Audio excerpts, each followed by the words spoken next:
Aksi beringas anggota separatis KKB di wilayah Kabupaten Intan Jaya, Distrik Sugapa, dan beberapa titik di wilayah lainnya saat ini memang kerap kali menjadi teror atau ancaman bagi TNI Polri dan sebagian besar masyarakat sipil yang sedang melakukan aktivitas di wilayah tersebut.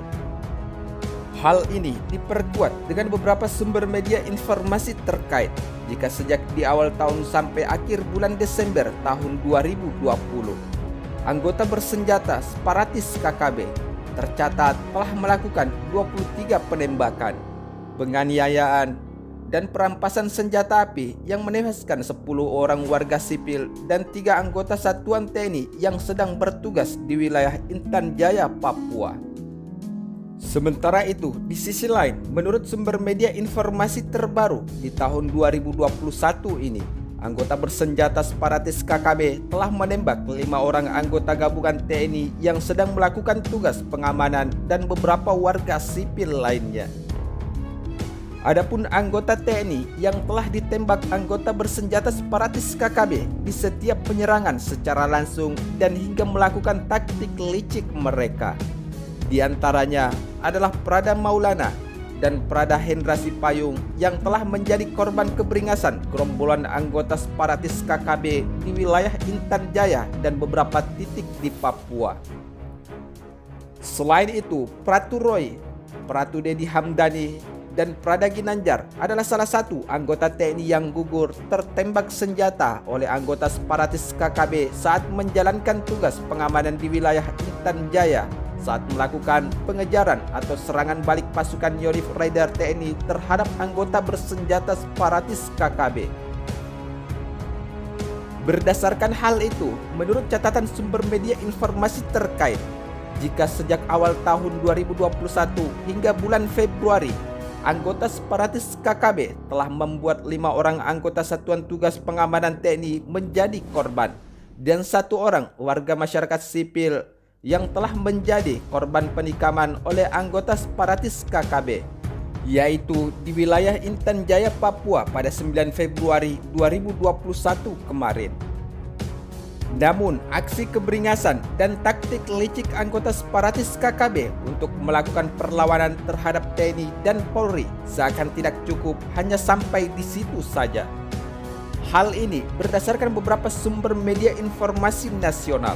Jika di bulan Februari ini anggota separatis KKB kerap kali melakukan rencana-rencana busuk mereka terhadap anggota TNI Polri yang sedang melakukan penjagaan di wilayah Intan Jaya, Papua pada Jumat 12 Februari 2021 sebagaimana pernyataan Danrem 173 PVB, yaitu Brigjen TNI Iwan Setiawan. Saat itu, anggota TNI bersama rekannya sedang berbelanja di kios atau warung kecil yang letaknya tepat di depan Kodim Persiapan Sugapa, Papua. Tiba-tiba, 2 warga sipil yang mengendarai sepeda motor dan mendekati kios, lalu keduanya langsung mengeluarkan senjata api dan menembak anggota TNI tersebut. Adapun senjata api yang digunakan oleh anggota separatis KKB tersebut adalah jenis senjata laras pendek. Namun saat usai menembak, keduanya langsung melarikan diri ke arah yang berlawanan.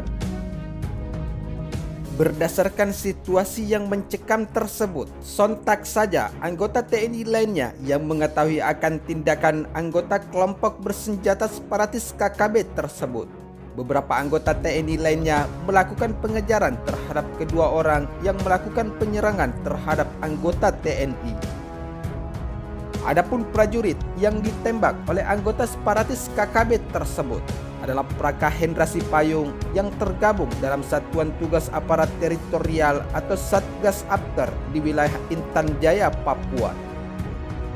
Namun, anggota separatis KKB TPNPB di Papua saat ini selain melakukan penyerangan secara langsung, penyerangan dengan melancarkan cara-cara licik mereka, anggota separatis KKB saat ini semakin merajalela sebab dibalik pergerakan dan hingga kepemilikan senjata-senjata yang cukup baik untuk anggota separatis KKB di wilayah Intan Jaya, Papua. Anggota separatis KKB juga kerap kali memanfaatkan beberapa oknum-oknum kepolisian yang tidak bertanggung jawab dan melakukan penjualan senjata api maupun amunisi lainnya terhadap kelompok kriminal bersenjata KKB TPNPB. Hal tersebut berdasarkan sumber media informasi terkait jika ada sebanyak 2 orang anggota Polri dari Polresta Ambon ditangkap setelah menjual senjata api beserta amunisi kepada kelompok kriminal bersenjata KKB di Papua yang akan digunakan untuk melakukan perlawanan terhadap TNI dan Polri yang sedang melakukan tugas pengamanan dan penjagaan di wilayah Kabupaten Intan Jaya, Papua. Sementara itu, Kabid Humas Polda Maluku, Kombes Pol Muhammad Troim, mengatakan jika penangkapan terhadap kedua anggota polisi di wilayah Ambon berawal ketika polisi menangkap si pembeli senjata tersebut setelah mendapatkan informasi dari pengakuan anggota separatis KKB tersebut. Hal ini diperkuat dengan sumber media informasi terkait dari Polres Bintuni, Papua Barat yang berhasil mengamankan warga beserta barang bukti berupa senjata api. Namun, setelah diamankan, pihak kepolisian melakukan pemeriksaan terhadap oknum yang bersangkutan dan hasilnya pemeriksaan itu terungkap bahwa senjata api tersebut dibeli dari oknum kepolisian di Ambon. Dari informasi awal itulah, Kapolda Maluku, Irjen Refdi Andri, lantas memberikan perintah kepada Kapolres Ambon, Kombes Leo Nugraha Simatupang, agar melakukan koordinasi dengan Polres Bintuni dan Polda Papua Barat. Setelah dilakukan koordinasi, Kombes Pol Muhammad Troim mengatakan jika polisi kemudian melakukan penyelidikan di Ambon untuk mencari tahu pihak yang menyuplai senjata api terhadap kelompok kriminal bersenjata KKB Papua.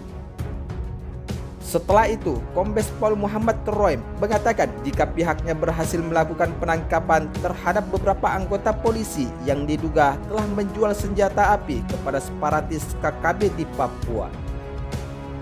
Namun, sebelumnya anggota Polres Teluk Bintuni, Papua Barat menangkap seorang warga yang membawa senjata api pada Rabu 10 Februari 2021 kemarin dan dilakukan penyelidikan terlebih dahulu untuk mengetahui oknum anggota kepolisian yang melakukan penjualan senjata terhadap anggota separatis KKB tersebut.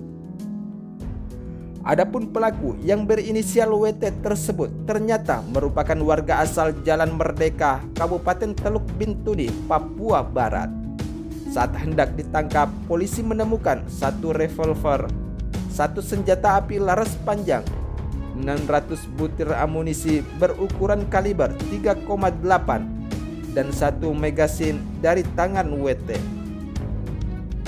Selain itu, polisi juga mengamankan uang tunai sebanyak Rp450.000 dalam pecahan Rp50.000. Juga ditemukan surat keterangan bebas COVID-19 dan 1 ponsel lainnya. Ketika diinterogasi polisi, pelaku yang berinisial WT telah mengakui jika pembelian senjata beserta amunisi telah didapatkan dari beberapa oknum anggota polisi yang bertugas di Ambon. Namun, yang lebih mengherankan lagi, di saat situasi di wilayah Intan Jaya, Papua semakin panas dan mencekam dari aksi pemberontakan anggota separatis KKB TPNPB yang melakukan perlawanan dan hingga penembakan terhadap anggota TNI Polri di wilayah Intan Jaya, Papua. Anggota atau oknum kepolisian malah menjual senjata tersebut dan akan digunakan oleh kelompok kriminal bersenjata KKB untuk perlawanan melawan TNI Polri yang sedang mati-matian menjaga dan mengamankan wilayah kedaulatan Negara Kesatuan Republik Indonesia di Intan Jaya, Papua.